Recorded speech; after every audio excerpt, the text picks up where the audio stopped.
राज्यातल्या 40 लाख अतिवृष्टी आणि पूरग्रस्त शेतकऱ्यांच्या खात्यात 8,000 कोटी रुपयांची मदत वितरित करण्यात आली असून मदत देण्यासाठी आणखी 11,000 कोटी रुपये वितरित करण्यासाठी आज झालेल्या राज्य मंत्रिमंडळाच्या बैठकीत मान्यता देण्यात आली आहे, अशी माहिती मुख्यमंत्री देवेंद्र फडणवीस यांनी दिली आहे. आता सर्व शेतकरी बांधवांसाठी महत्त्वपूर्ण आणि आनंदाचा निर्णय हा तुम्हाला आजच्या व्हिडिओमध्ये पाहायला मिळणार आहे. कारण की तुम्हाला आता तब्बल 17,500 रुपयापासून तर 20,000 रुपये प्रति हेक्टरी आता मिळणार आहे.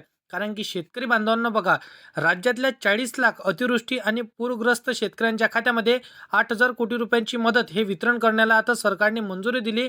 आता आणखी 11,000 कोटी रुपये वितरण करण्यासाठी आता मंत्रिमंडळाच्या बैठकीमध्ये याला मान्यता देखील देण्यात आली, अशी माहिती स्वतः मुख्यमंत्री देवेंद्र फडणवीस यांनी आता शेतकऱ्यांसाठी दिली. शेतकरी बांधवांनो, मग कोणत्या शेतकऱ्यांना हे पैसे कधी मिळणार याची सविस्तर माहिती याच्या व्हिडिओमध्ये आज आपण बघणार आहे. कोणते शेतकरी या लाभासाठी पात्र असतील असा प्रश्न जर तुमच्या मनामध्ये असेल तर हा व्हिडिओ तुमच्यासाठी असणार आहे. तर यासाठी तुम्हाला व्हिडिओला शेवटपर्यंत पाहणे अत्यंत आवश्यक ठरणार आहे. कारण की अनेक शेतकऱ्यांना सध्या पीक विम्याची खूप गरज आहे. आता या विषयाकडे भरपूरशा शेतकऱ्यांची इथं लक्ष लागलेलं आहे. राज्य सरकारकडून शेतकऱ्यांना प्रति हेक्टरी 10,500 रुपयांची इथं मदत इथं देण्याची घोषणा हे सरकारने करून टाकलेली आहे. त्या घोषणेनंतर अपेक्षित होते की रक्कम वेळेत इथं शेतकऱ्यांच्या खात्यामध्ये जमा व्हायला पाहिजे होतं, परंतु तसं इथं झालं नव्हतं. आता आपण जर का खरं बघायला गेलं तर डिसेंबर महिन्यातला हप्ता पीक विम्याचं जे काही मिळणं अत्यंत महत्त्वाचं होतं. कारण त्याच्या काळात अनेक शेतकऱ्यांना आर्थिक आधाराची गरज होती. म्हणजेच डिसेंबरमध्येच शेतकऱ्यांच्या खात्यामध्ये हेक्टरी इथं 10,500 रुपये येण्याची हे अपेक्षित होतं. परंतु त्यांना हेक्टरी 10,500 रुपये सोडा एक रुपयासुद्धा त्यांच्या खात्यामध्ये मिळाला नाही आणि त्यांची आशा देखील संपलेली होती आणि डिसेंबर महिना इथं गेलेला पूर्ण संपून गेला. आता जानेवारी सुरू असताना इथं बरेचसे देऊन उलटून गेलेले आहे. आता अनेक शेतकऱ्यांच्या खात्यामध्ये अजूनपर्यंत पीक विम्याची इथं रक्कम आली नाही. तर त्या सर्व शेतकऱ्यांसाठी गुड न्यूज आपल्याला पाहायला मिळत आहे. मग कोणती ते गुड न्यूज आपल्याला सर्व शेतकऱ्यांसाठी पाहायला मिळत आहे हेच तुम्हाला आजच्या व्हिडिओमध्ये इथं सांगितलं जाणार आहे.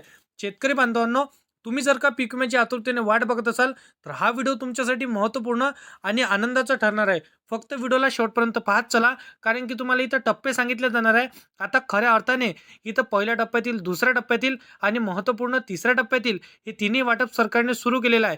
100% खरी बातमी असणार आहे. व्हिडिओला तुम्हाला एंडपर्यंत पाहावं लागणार आहे. तुम्ही जर का शेतकरी असाल आणि अजूनपर्यंत तुम्ही पीक विम्याची वाट बघत होते तर ह्या व्हिडिओमध्ये तुम्हाला सविस्तरपणे माहिती सांगितली जाणार आहे की पीक विमा खरोखर ह्या तुमच्या खात्यामध्ये कधी जमा होणार, होणार की नाही होणार, आणि होणार तर हेक्टरी तुमच्या खात्यामध्ये तुम्हाला किती मिळणार आहे हेक्टरीनुसार हे तुम्ही स्वतः माहिती बघू शकता. जर का तुमच्याकडे 2 एकर, 4 एकर, 5 एकर जर का जमीन असेल तर हा व्हिडिओ तुमच्यासाठी खरंच महत्त्वपूर्ण ठरणार. तर फक्त आणि फक्त व्हिडिओला शेवटपर्यंत नक्की पाहत चला. तुमच्या चेहऱ्यावरती आनंद देणारा आजचा व्हिडिओ असणार आहे. शेतकरी बांधवांनो, आता शेतकऱ्यांमध्ये एक जसं की मागोमाग एकच प्रश्न निर्माण होत होता, म्हणजे आपल्याला खरंच पीक विमा मिळणार की नाही मिळणार आणि मिळणार तर कधी मिळणार. काही शेतकऱ्यांच्या खात्यावरती पैसे जमा झाले तर कुणाच्या खात्यावरती अजूनपर्यंत प्रत्यक्षामध्ये इथं पीक विम्याचे पैसे देखील जमा झाले नाही. त्या दोन्ही शेतकऱ्यांना महत्त्वपूर्ण आणि आनंदाची बातमी असणार आहे. तुमच्या खात्यावरती पैसे जमा झाले नसतील तर कोणत्या कारणास्तव तुम्हाला पैसे जमा झाले नाही याचं देखील कारण आपण आजच्या व्हिडिओमध्ये सांगितले जाणार आहे. ते जर का तुम्ही काम केलं तर 100% तुम्हाला पैसे मिळणार. त्या व्यतिरिक्त तुम्हाला जर का पीक विमा जमा झाला तर कमी प्रमाणामध्ये हा पीक विमा तुमच्या खात्यावरती क्रेडिट झालेला आहे, म्हणून सरकारने पुन्हा वाटप इथं आता ठरवलेलं आहे. संपूर्ण डिटेलमध्ये माहिती याच्या व्हिडिओमध्ये मी तुम्हाला सांगतो. परंतु चॅनलवरती जर का तुम्ही पहिल्यांदा आला असाल तर चॅनलला सबस्क्राईब करून साईडला दिलेल्या बेल नोटिफिकेशनला नक्की प्रेस करून ठेवा, जेणेकरून अशीच महत्त्वपूर्ण व्हिडिओची नोटिफिकेशन डेली तुम्हाला भेटत राहतील. शेतकरी बांधवांनो, आता बघा, आजही शेतकऱ्यांच्या बँकेच्या खात्यात पीक विमाचे एक जसं की रुपये इथं जमा झाला नाही, म्हणून जर इथं तुमच्या खात्यावरती पैसे जमा व्हायला हवे तर यासाठी तुम्हाला व्हिडिओला शेवटपर्यंत पाहावं लागणार आहे.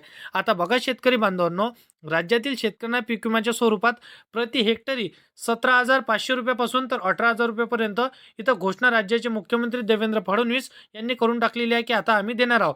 बाकी बघा, याच घोषणेनुसार पीक विम्याची रक्कम तुमच्या खात्यावरती कधी जमा होणार, कोणते शेतकरी यासाठी आता पात्र ठरतील, कोणत्या शेतकऱ्यांना अपात्र करण्यात आलं, आणि महत्त्वाचं म्हणजे जर आपण बघायला गेलं तर नेमके पैसे आमच्या खात्यामध्ये कधी येणार ह्या देखील असणारा महत्त्वाचा पॉईंट. तर हे सर्व पॉईंट आजच्या व्हिडिओमध्ये तुम्हाला क्लिअरपणे सांगितलं जाणार आहे की कोणत्या जिल्ह्यातील शेतकऱ्यांना पीक विमा मिळणार आहे, कोणते जिल्हे पात्र करण्यात आले आणि कोणत्या जिल्ह्यांना इथं पहिल्या टप्प्यातील, दुसऱ्या टप्प्यातील आणि तिसऱ्या टप्प्यातील सविस्तरपणे तुम्हाला सरळ इथं पैसे मिळणार आहे. संपूर्ण डिटेल माहिती सांगतो, व्हिडिओला शेवटपर्यंत बघत कारण की मुख्यमंत्री देवेंद्र फडणवीस यांनी मंत्रिमंडळाच्या बैठकीमध्ये हा महत्त्वपूर्ण निर्णय सर्व शेतकरी बांधवांसाठी घेतलेला आहे. कारण की बघा, राज्यभरातील शेतकऱ्यांसाठी अत्यंत महत्त्वाची बातमी आहे. ज्या ज्या शेतकऱ्यांनी खरीप हंगाम 2025 मध्ये पीक विमा भरलेला आहे त्या सर्वांसाठी हा व्हिडिओ अत्यंत महत्त्वाचा ठरणार आहे. कोणत्या शेतकऱ्यांच्या खात्यावरती पीक विम्याची रक्कम इथं जमा होणार आणि होणार तर कधी होणार, हे सगळे प्रश्नांची उत्तरे स्वतः फडणवीस यांनी सांगितलेली आहे. बघा, सर्व शेतकरी लाभार्थ्यांसाठी इथं महत्त्वपूर्ण इथं आजच्या व्हिडिओमध्ये माहिती असणार आहे. शेतकरी बांधवांनो, कोणत्या शेतकऱ्यांनी इथं पात्र करण्यात आले नाही. कारण की बघा, 2025 मध्ये इथं मोठ्या प्रमाणामध्ये खरीप हंगामामध्ये मोठ्या प्रमाणामध्ये सर्व शेतकऱ्यांचं इथं नुकसान झालं. पूरग्रस्त परिस्थिती इथं जमा झाली आणि त्याही व्यतिरिक्त शेतकऱ्यांचं मोठ्या प्रमाणामध्ये इथं नुकसान झालं. घरे सुद्धा पडली, कोणाची जसं की घरावरची छत उडून गेली, गुरे जनावरांचं इथं नुकसान झालं. पूर परिस्थिती निर्माण झाल्यामुळे भरपूरशा शेतकऱ्यांचं पीक वाहून गेलं, पीक खरडून गेलं, शेतजमीन खरडून गेली, विहिरीमध्ये गाळ साचला, जनावरांचा मृत्यू झाला, भरपूरशे इथे त्यांचं नुकसान झालं. आता या सर्व पार्श्वभूमीवरती जर का आता सरकारने तुमच्यासाठी महत्त्वाचा निर्णय घेण्याचं सुचलं तर आता ते जसं की 2025च्या एंडिंगपर्यंत म्हणजे डिसेंबर महिन्यापर्यंत तुमच्या खात्यावरती हे सरळ पैसे जमा करू शकले नव्हते. तर त्या कारणास्तव आता जे काही 2025 मध्ये अतिवृष्टीमुळे मोठ्या प्रमाणामध्ये तुमचं नुकसान झालं असेल तर त्या सर्व शेतकरी बांधवांसाठी आता आनंदाचा आणि महत्त्वपूर्ण निर्णय हा सरकारने सांगितलेला आहे. प्रति हेक्टरी 17,500 पासून तर 18,000 रुपयेपर्यंत तुमच्या खात्यावरती हे पैसे मिळणार असा निर्णय सरकारने सांगितलेला आहे. कारण की बघा, राज्य सरकारने शेतकऱ्यांना दिलासा देण्यासाठी एक मोठा निर्णय घेतला. आता जवळपास 31,000 कोटी रुपयांचे जसं की भरीव पॅकेज इथं जाहीर करून टाकला. लक्षात घ्या, साधारणपणे 2 आणि 2.5 महिने इथं उलटून गेले. आता तरीही हा पॅकेज आपल्या खात्यामध्ये इथं क्रेडिट झाला नव्हता. आता एवढा मोठा रकमेचा फायदा थेट शेतकऱ्यांच्या खात्यावरती होणार आहे. या पॅकेजमधून नेमकं आपल्याला पैसे कधी मिळणार? सर्वात इथं आधी अतिवृष्टीमुळे झालेल्या नुकसानीसाठी शेतकऱ्यांना नुकसान भरपाई दिली जाते. त्यासोबत पुढील रब्बी हंगामाची जे काय आता पेरणी करता यावी यासाठी सरकारने रब्बी अनुदान देण्याची सुद्धा घोषणा केली आहे. म्हणजेच नुकसान झालेल्या शेतकऱ्यांना फक्त भरपाईच नाही तर पुढच्या पिकासाठी आर्थिक आधारही इथं दिला जाणार आहे. आता बघा, आपण जर इथं थोडक्यात सांगायला गेलं तर 31,000 कोटींचं पॅकेजमधून शेतकऱ्यांना आता थेट मदत दिली असून त्यांचे पैसे हे पहिल्या टप्प्यातील, दुसऱ्या टप्प्यातील आणि तिसऱ्या टप्प्यातील वाटप करणार असे देखील आता माहिती सरकारने सांगितलेली आहे. मग पहिल्या टप्प्यातील आणि दुसऱ्या टप्प्यातील आणि त्याहूनही महत्त्वाचं तिसऱ्या टप्प्यातील यादी काय असणार आहे? शेतकरी बांधवांनो, सरकारने ती यादी तर जाहीर केली, परंतु प्रत्यक्षामध्ये सर्व शेतकऱ्यांपर्यंत ती यादी पोहोचली नाही. कारण की भरपूरशा शेतकऱ्यांना इथं फेक अफवा मिळत आहे. शेतकरी बांधवांनो, तुम्हाला तर हेक्टरी पैसे मिळणार ही बातमी खरी असणार आहे, परंतु जिल्ह्यांची यादी काय असणार आहे? पहिल्या टप्प्यातील, दुसऱ्या टप्प्यातील, तिसऱ्या टप्प्याची खरी जर तुम्हाला महत्त्वपूर्ण जिल्ह्यांची यादी बघायची असेल, कारण की ह्या वाटप होणार आहे तुम्हाला 30 जानेवारी 2026 पर्यंत. तर शेतकरी बांधवांनो, तुम्हाला जिल्ह्यांची यादी त्या अगोदरच पाहायची असेल तर मी तुम्हाला नेक्स्ट व्हिडिओमध्ये सर्व जिल्ह्यांची यादी सांगणार आहे.